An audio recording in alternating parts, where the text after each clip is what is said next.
Toute cette semaine, on cherche à devenir de meilleures épouses. On essaye, on s'efforce à travailler sur nos défauts afin de les rendre qualité et afin d'être des épouses selon le cœur de Dieu pour nos maris. Du coup, je te partage une vidéo par semaine afin que nous puissions, toi et moi, mariés, fiancés, célibataires, nous rapprocher encore plus de Dieu par le biais du mariage. Alors tu seras au rendez-vous, ma sis? Because I will be here. Let's get started. Jamo ma sis, alors il y a tant de choses à dire sur la femme travailleuse, mais dans cet épisode je vais me focaliser sur l'envie. Eh oui, l'envie. Débutons par lire Proverbe 31 à partir du verset 13 au verset 19. Je lis pour la gloire de Dieu. Elle cherche, elle, la femme de Proverbe 31, elle cherche avec soin du lin et de la laine et les travaille de ses mains avec plaisir. Comme un vaisseau marchand, elle apporte de loin dans son logis des vivres. Elle se lève quand il fait encore nuit, pourvoit en nourriture sa maisonnée. Elle donne ses instructions à ses servantes. Elle pense à un champ, alors elle l'achète. Du fruit de son travail, elle plante une vigne. Avec plein d'énergie, elle se met à l'œuvre de ses bras affermis. Elle constate que ses affaires marchent bien. Jusque tard dans la nuit, sa lampe est allumée. Ses mains filent la laine et ses doigts tissent des vêtements. Et au verset 24, elle confectionne elle-même des habits et les vend ainsi que des ceintures qu'elle cède aux marchands. Alors j'ai choisi ce passage parce que c'est l'archétype de la femme travailleuse. Il faut quand même souligner que c'est une femme, c'est une maman, c'est une épouse, c'est une entrepreneuse. Elle a toutes ces casquettes-là. Et ici, le Seigneur nous dit, au travers de ce passage, que c'est une femme qui a de la valeur. Alors je crois que l'on peut toutes devenir cette femme-là que l'on admire ou bien que l'on regarde d'un œil en se disant « Est-ce que c'est vrai? Est-ce que c'est possible ?» Je crois que c'est possible de pouvoir porter ces casquettes-là. Et pour ce faire, il faut quand même combattre un de nos ennemis quotidiens que l'on peut avoir, cher sis. Et je ne vais pas parler de la procrastination, je ne vais pas parler de la flemme, mais je vais parler de l'envie de faire. Et oui, combattre l'envie de faire ou l'envie de ne pas faire. Si je ne veux faire que ce dont j'ai envie de faire, j'insiste bien sur ce dont j'ai envie de faire, je vais être détruite. Parce que mes envies varient au jour le jour, même d'heure en heure, de seconde à seconde. Pour la même question, je pense que je peux avoir 1001 réponses différentes. Par exemple, tu veux manger quoi aujourd'hui? Je ne vais pas avoir la même réponse aujourd'hui à 10h qu'à 20h, vous voyez ce que je veux dire? Du coup, si on se laisse focaliser, si on se laisse en fait diriger par l'envie de faire, si je ne fais pas si je n'ai pas envie, je fais si je n'ai pas envie, je fais si j'en ai envie, bien sûr dans la mesure du possible, dans la mesure du raisonnable. Je ne suis pas en train de parler de péché ou autre, non. De mettre nos envies au-dessus de ce que Dieu attend de nous. On a envie d'avoir une maison propre, mais on n'a pas envie de faire le ménage. On a envie de manger sainement, mais on n'a pas envie d'aller faire les courses. On a envie d'être une fit girl, mais on n'a pas envie d'aller à la salle. Ou on n'a pas les sous pour la salle. Parce qu'on parle quand même de la femme travailleuse, ça veut dire la femme qui ramène de l'argent. Pour travailler, pour pouvoir porter toutes ces casquettes-là, il ne faut pas se laisser guider par nos envies. Parce qu'on n'aura pas tous les jours envie. On n'aura pas tous les jours envie d'aller au travail. On n'aura pas tous les jours envie d'aller, si tu as un patron, bien évidemment, d'aller travailler pour quelqu'un ou bien d'aller travailler pour toi-même, d'aller comme la famille de Proverbe 31 que l'on voit ici, elle pense à un champ, elle va l'acquérir. Bah, si tu n'as pas envie de l'acquérir, comment est-ce que tu feras maintenant? Comment est-ce que tu feras pour porter toutes ces casquettes? Comment est-ce qu'on fera pour porter toutes ces casquettes? Parce que c'est bien beau de vouloir quelque chose, mais c'est autre chose de garder cette envie pour pouvoir accomplir ce que l'on souhaite réellement. Et pour pouvoir bien travailler, pour pouvoir être productif dans notre travail, il faut justement surpasser cette émotion, enfin surpasser le fait que l'on soit tant lié à l'envie. Et je ne suis pas encore une fois en train de dire que si tu ne le sens pas dans ton cœur, si vraiment le Seigneur te dit non, ne va pas ou bien ne fais pas, etc. Si tu es fatigué, que tu es épuisé, que tu es surmené, etc. Ça, ce sont d'autres sujets. Je parle vraiment de tu es en bonne santé, tout va bien, etc. Tu dois faire ton travail, mais tu ne le fais pas parce que tu n'as pas envie. Tu dois faire à manger, mais tu ne le fais pas parce que tu n'as pas envie. Tu dois, je sais pas moi, aller vendre des choses parce que c'est dans ton domaine, mais tu n'as pas envie d'aller au marché parce que tu as la flemme, parce que tu dois prendre ci, tu dois faire ci, tu dois faire ça. C'est de ça que je suis en train de parler, c'est ça que l'on doit combattre. Bien évidemment, pour pouvoir arriver à porter toutes ces casquettes, il faut, et c'est peut-être même la première chose, la chose la plus importante, il faut donner, remettre tout entre les mains de Dieu parce que notre force ne vient pas de nous, elle vient de l'Éternel. La foi de pouvoir réussir ne vient pas de nous, elle vient de l'Éternel. Le courage de pouvoir se lever et aller bosser ne vient pas de nous, ne vient pas de l'Éternel, mais ce courage vient de l'Éternel. En fait, il peut venir de nous parce que on a cette capacité de pouvoir se dire ok, je me motive, là je vais y aller, je vais le faire, mais ça sera jamais pareil que quand c'est Dieu qui nous pousse, qui nous mène justement à aller, à foncer, quand cette force vient de Dieu.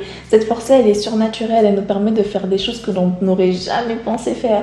Cette force-là est différente parce que même quand on est fatigué, parce qu'on porte plusieurs casquettes, on est déjà maman, on est épouse, on est machin, quand on porte déjà toutes ces casquettes-là, quand on fait appel à Dieu, que Dieu nous donne sa force, it's different, it's different, like it really is different. Et en plus de cela, Dieu ne nous donne pas pour que, quand on fait cette prière, Dieu va nous donner cette force-là, pas pour que l'on puisse justement se poser, être là en mode, ouais non mais la flemme aujourd'hui, hein. Ah j'ai pas très envie, hein. Ah il faut que je bosse, mais non j'ai pas très envie, non. Si tu as des projets massifs, et c'est pour ça que j'en parle ici dans cette série de vidéos pour devenir la femme de Proverbe 31, l'épouse de Proverbe 31.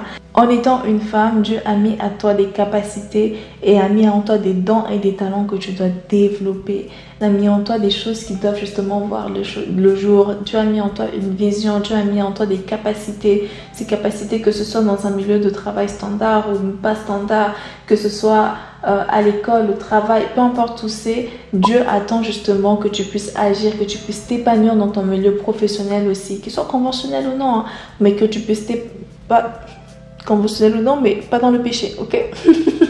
Pas dans le péché, mais Dieu t'attend justement là afin que tu puisses t'épanouir, que tu puisses être une femme justement qui bosse également. Moi je crois que la femme a un rôle très important dans la famille, dans le foyer, à la maison comme telle, genre la maison, le lieu, les murs, etc. La femme a un rôle important dans la maison.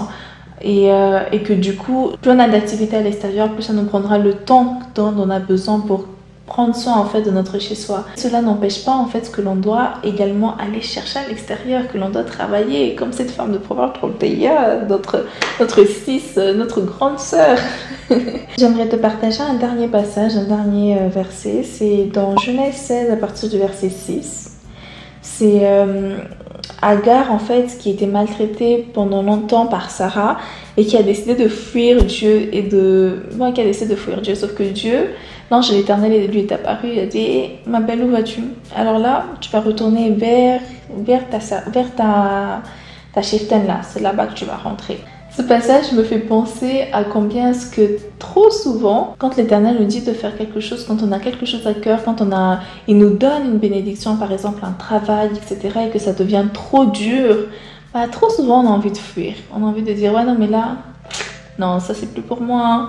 Ah, je suis fatiguée, je travaille beaucoup, j'ai des longs trajets à faire, j'ai ci, j'ai machin, j'ai nanana. Et c'est toutes des raisons, on va dire, valables. Mais quand Dieu t'a envoyé quelque part, c'est pour une raison. Il faut qu'on finisse notre mission là où Dieu nous a envoyés. Am I talking to someone here? Du coup, des fois, quand tu veux fuir, souviens-toi juste d'Agar à qui Dieu est apparu et a dit, où vas-tu en fait? Tu vas rentrer là-bas. Et Agar a dit, mais on me maltraite là-bas. Tu vas rentrer. Et will be the same thing, ce sera la même chose. Parce qu'en fait, quand on a notre vie entre les mains du Seigneur, il veut notre bien. Hein. C'est pas comme si Dieu va nous envoyer en fait dans des mauvaises mains, il va pour nous détruire. Non, Dieu nous envoie quelque part parce qu'il sait qu'on est la tête et non la queue, pas dans un sens où on va toujours diriger, non, mais dans un sens où il nous accompagne. Ça veut dire qu'il est là, qu'on a autorité sur les démons, on a autorité sur l'ennemi et que on peut tout faire grâce à celui qui nous fortifie. Et ici, le Seigneur Jésus qui vit en nous nous fortifie et on peut tout faire. Ok, Rasmus. J'aimerais également rajouter, mais en vite fait, le fait que trop souvent, on a envie de changement quotidien constamment. On veut que notre vie change, on veut que notre vie aille à 100 à l'heure, qu'on ne prend plus le temps de pouvoir se poser, être reposé, prendre en fait le temps de apprécier l'instant présent, parce que apprécier cet instant présent là est synonyme au fait de ok, il y aura une routine qui va s'installer, ok, non, là je prends plus plaisir dans ce que je fais, là, nani, nana. Et quand Dieu nous donne des projets, je sais pas si moi je suis en tout cas de cette catégorie de personnes qui est stimulée par des nouveaux projets. J'aime avoir de nouveaux projets assez constamment parce que ça fait du bien de travailler sur quelque chose de nouveau, ça réveille en moi encore plus de créativité, etc., etc. Mais le piège dans ça, c'est de tout le temps rechercher du changement, tout le temps rechercher en fait du changement, etc. et de ne pas se complaire dans un travail lent, dans un travail en fait qui prend du temps en fait, comment dire, d'être impatiente dans nos projets, d'être impatiente quand on ne voit pas de résultats tout de suite, d'être impatiente parce que on veut du nouveau là tout de suite, parce que quand ça nous excite plus, voilà, c'est ça le terme, quand ça nous excite plus, quand on a juste plus envie, on se dit il n'y a plus de papillons dans le ventre en fait, on dit ah ouais non là stop, je veux plus entendre parler de ça, adieu, c'est fini. Et là je parle de ça dans le monde du travail, mais c'est également la même chose dans les relations amoureuses, dans le mariage, avec les amis, avec la vie en général, tout le temps vouloir en fait fuir parce qu'il n'y a pas, on n'est plus excité par notre vie, par nos projets, par notre vie amoureuse, cache quelque chose derrière en fait. Et il faudrait aller creuser pour savoir ah mais pourquoi je fuis en fait, pourquoi je cherche tant l'excitation dans le nouveau, dans le renouveau, qu'est-ce qu'il y a derrière? Et une fois que tu auras trouvé ça, remets-le entre les mains de Dieu. Dans tout cas, tu vas trouver ça dans les mains de Dieu. Donc, je ne peux même pas dire remets entre les mains de Dieu. Ce sera déjà dans les mains de Dieu, ok? À cela, je vais rajouter un verset, un dernier, dans 1 Pierre 5,8 qui dit « Faites preuve de modération et soyez vigilants. Votre adversaire, le diable, rôde autour de vous comme un lion rugissant qui cherche quelqu'un à dévorer. » Ce qui rappelle de constamment demeurer dans la prière, de constamment en fait être près de Dieu et de ne pas se fermer les yeux, un peu comme cette femme qui se lève tôt et qui dort tard. J'espère que cette vidéo t'a plu Massis. On se retrouve demain pour un autre épisode et on va parler cette fois-ci de la femme en qui son mari a confiance. Are you ready for that conversation? Because I am. Du coup on se dit à demain. Ciao, à demain.